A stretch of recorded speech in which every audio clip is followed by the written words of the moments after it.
You're live with BBC News. Now, it has long been alleged that contact sports like rugby could contribute to serious brain injuries and other medical conditions later in life. But for the first time, a new report alleges that the risk of injury is tantamount to child abuse. The report by British academics argues that children should no longer participate in sports such as rugby, where there's a risk of head contact, or in boxing, where blows to the skull are allowed. It also demands that parents be better informed about the long-term risks. So let's talk about it with Eric Anderson, a professor of sport at the University of Winchester, who led that study, and Mark Machado, who is broadcaster, former rugby club secretary and amateur player. Evening to you both, Eric and Mark. Thank you for being with us. And Eric, I want to start with you because it's the research that you put together, isn't it? Yes. The child abuse line is quite a serious allegation. Why are you so concerned by these findings? Well, we find abuse to children acceptable if we were to talk to, for example, about allowing children to smoke, right? Or allowing children to drive cars, or to do all sorts of other dangerous activities that are prohibited, and we would call it abusive.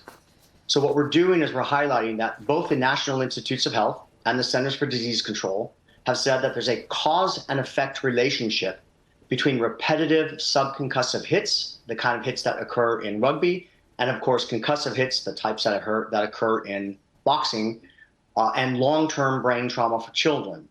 This is not a question anymore. It is now settled medical science. If we know that children's brains are vulnerable and that these sports that structure impact into the sport, not sports that occur by accident, but where children are compelled to strike each other or collide each other, we know that that causes permanent, irreversible brain trauma. And what else could you describe that other than child abuse? Mark, is he right? Is it child abuse? Oh, absolutely not. And I think, to be honest, Ben, I think it's a bit tragic that he's using that term, considering, since COVID, we know there's been an increase in quite serious child abuse. And there'll be many people, many victims of child abuse who would be reading Eric's work and hearing his words and will think it's absolutely unforgivable that he's using that term to compare it to playing a game of rugby, which most children, most people who play it, and most adults who are involved in it do in terms of enjoyment. They don't intend to have any abuse with it, and I think that's intent is not what counts. Intent is not what counts. The brain doesn't care whether it was hit intentionally or by accident. The trauma that's caused to the brain is the trauma that's caused to the brain. And when we have sports like tag rugby, which are fantastic, right? Get kids outside, get them exercising, fight the obesity epidemic, learn the value of team sports, and do it in a safe manner like tag rugby. That's absolutely fantastic. But to intentionally structure children to collide is absolute abuse to their brains. And so, Mark, what is the safe alternative? Is there a way of making what you do safer? See, I think this is the problem that a lot of people have had today from the rugby community when they've been reading Eric's work. He is conflating two issues over here. There is clearly an issue in rugby with making it a safe sport and injury prevention. And there's no one in rugby, or you'd be hard pressed in rugby to find people who don't want to make rugby a safer sport. And he's conflating that with kind of this idea that he's concocted of child abuse and making kids play it. And that's why I think so many people are having quite a visceral reaction to this report.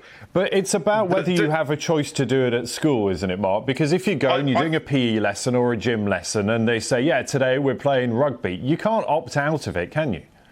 You can't, but no. If rugby should be well coached with high quality coaching and a good technical side with a good technical side of it, and nobody is coached to hit their head against something else. You don't have to hit your head. You don't have to hit your head, Mark. You know that. This is accidental.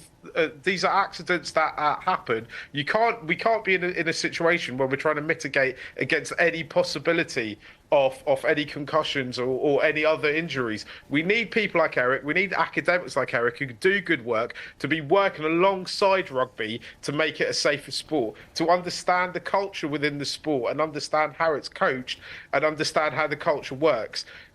People like Eric have to come along with us for the right. Help us adjust the sport to make it safer for people to play it. There's nobody in the sport that wants a concussion. Eric, I'll let you come in a second. Let me ask you this, because, you know, are there lessons that can be learned from other sports that have tried to make things safer? That you can still get the spirit of rugby, you can still get the contact of rugby, you can still get the rough and tumble of rugby, but do it in a manner that's not going to risk young people's brains and head injuries? Let's highlight a couple things real quick. Our research shows that over 200 schools surveyed in England, 86% compel boys to play rugby. That's compel. So that's absolutely unforgivable. Is this where parents need to get involved and decide whether they do or don't want their children to play at school? Because 86% of boys in this country are compelled to play tackle rugby as part of PE.